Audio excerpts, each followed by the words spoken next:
أعوذ بالله من الشيطان الرجيم بسم الله الرحمن الرحيم يا أيها الذين آمنوا اتقوا الله وكونوا مع الصادقين হে ইমানদার ব্যক্তিরা, তোমরা আল্লাহকে ভয় করো আর তোমরা সত্যবাদীদের সহযোগী হও। সূরা আত-তাওবার 119 নম্বর আয়াতে মহান রব্বুল আলামিন ইরশাদ করতেছেন যে তোমরা কি আল্লাহকে ভয় করো আর তোমরা সত্যবাদীদের সহযোগী হও। সত্যবাদী বলে না, এখানে বলা হয়েছে সত্যবাদীদের, মানে বহু সংখ্যক ব্যক্তিদের কথা বলা হয়েছে। মূলত সাহাবে একরামরা যখন দিনের দাওয়াতি কাজের জন্য কাফের মুশরিকদের কাছে যাইত এবং তাদেরকে দিনের ব্যাপার যখন দাওয়াত দিত, তখন অন্য ব্যক্তিদের উদ্দেশ্য করে মহান রব্বুল আলামিন মূলত এই কথাই ইরশাদ করছেন যে তোমরা সত্যবাদীদের সহযোগী হও। আমি যে সকল কথাগুলো তোমাদের আশ্বাস দিতেছি এবং জাহান্নামে যে সকল আযাবের কথা আমি বর্ণনা করতেছি কোরআনের ভিতরে, সব কিছুই কি সত্য। তারা কখনো মিথ্যা কথা বলে না। মহান রব্বুল আলামিন তিনি যে আমাদের ইন্তিকালের পরে যে কাল কিয়ামতের ময়দানে যে উঠাবে এবং আমাদের যে আমলনামার যে হিসাব নিকাশ যে তার সম্মুখে যে পেশ করতে হবে, এবং জান্নাত যেমন জাহান্নাম বলে যে একটা বিষয় আছে, এই বিষয়ে উপরে দৃঢ় বিশ্বাস স্থাপন করা। আজকাল আমরা দুনিয়াবি নানান প্রকারের কাজে, নানান প্রকার ব্যস্ততার ভিতরে এমনভাবে মগ্ন আছি যে জান্নাত জাহান্নাম বলতে কিছু আছে সেই জিনিসটা আসলেই ভুলে গেছি।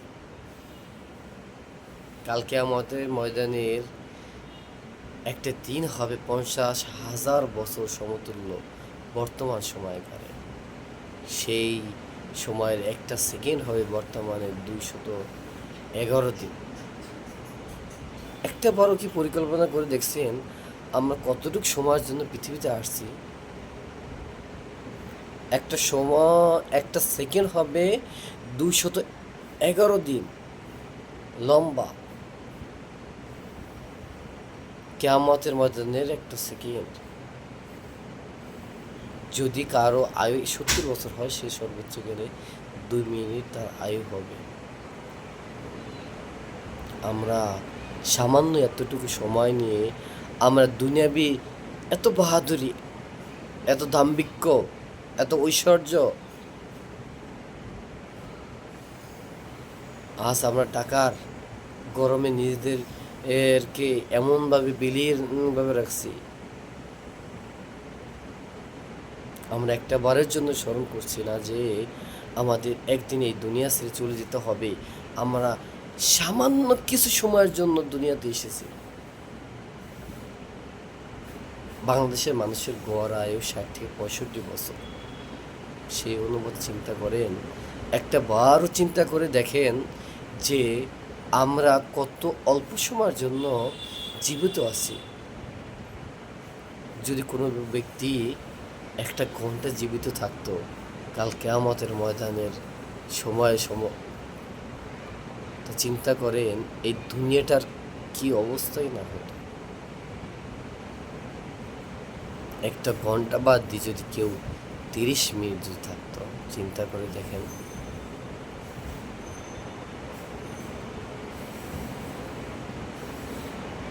মহান রব্বুল আলামিন তিনি আমাদের এত সুন্দরভাবে কোরআনের ভিতরে বর্ণনা করে দিয়েছে আমাদের মুমিনদের পথ,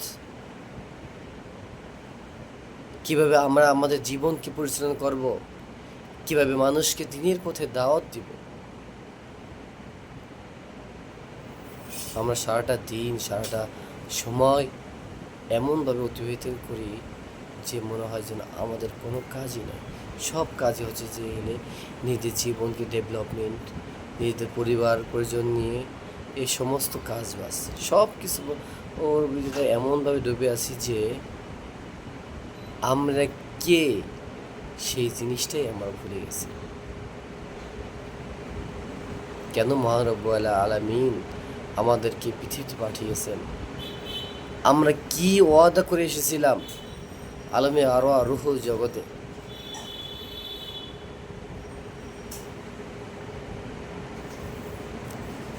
মুমিনরা তাদের ধন সম্পদ, তার জীবন সব কিছু আল্লাহ তাআলার কাছে বিক্রি করে দিয়েছে জান্নাতের জন্য, যেন তারা দিন প্রতিষ্ঠা করার জন্য যেন তারা চেষ্টা করতে পারে।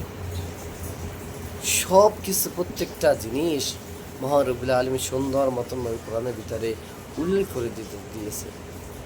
আমরা কিছু যে সকল ওয়াদা তার কাছে করে এসেছি, যা যা কিছু আমরা ভুলে গেছি সেটা স্মরণ করে দিতেছে। ওহে মুমিন ভাই বোনেরা, আসি দিন প্রতিষ্ঠার কাজে আমরা নিজেদেরকে সর্বদা নিয়োজিত রাখি, মানুষকে দিন ইসলাম সম্পর্কে বুঝাই এবং আমরা সত্যবাদীদের অনুসারী হই, সহযোগী হই। আসসালামু আলাইকুম ওয়া রাহমাতুল্লাহি ওয়া বারাকাতুহু।